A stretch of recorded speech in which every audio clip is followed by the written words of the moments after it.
শিয়ালমশাইকে একটু বিষণ্ণ মনে হচ্ছে। চোখের মধ্যে সেই চাতুরতাও নেই।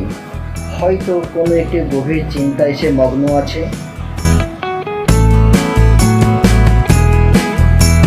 এইভাবে হাঁটতে হাঁটতে সে যে কত দূর চলে এসেছে তা সে নিজেও জানে না।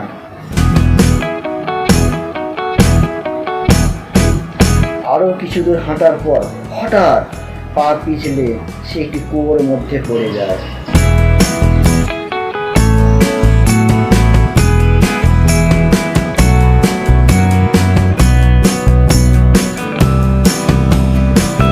শিয়াল অনেক চেষ্টা করলো উপরে ওঠা, কিন্তু কোনো ফল হলো না।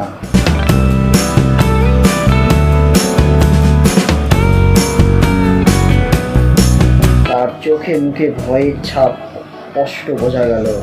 হয়তো আজ এখানেই তার নাটকের সমাপ্তি হতে পারে। ভয়ে তার শরীর হিম হয়ে গেল।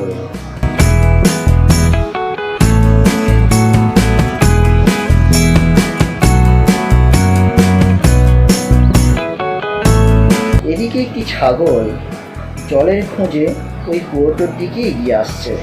কুয়োর নিকট যেতেই শিয়ালকে দেখে সে বিস্মিত হলো।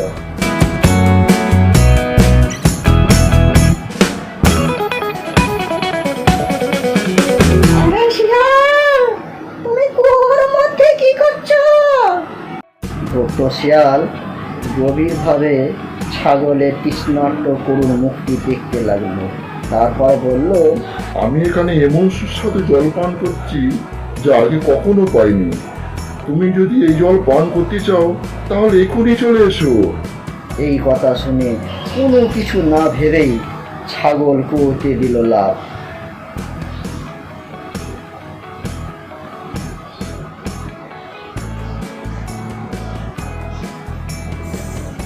জল পান করে তৃষ্ণা মেটাবার পর ছাগল দেখলো কুয়োর দেয়াল এত উঁচু, সেখান থেকে মুক্তি পাওয়া কোনোভাবেই সম্ভব নয়। এই সুযোগে শিয়াল লাফ দিয়ে ছাগলের পিঠে উঠল। তারপর আরেকটি লাফ দিয়ে কুয়োর বাইরে চলে এলো।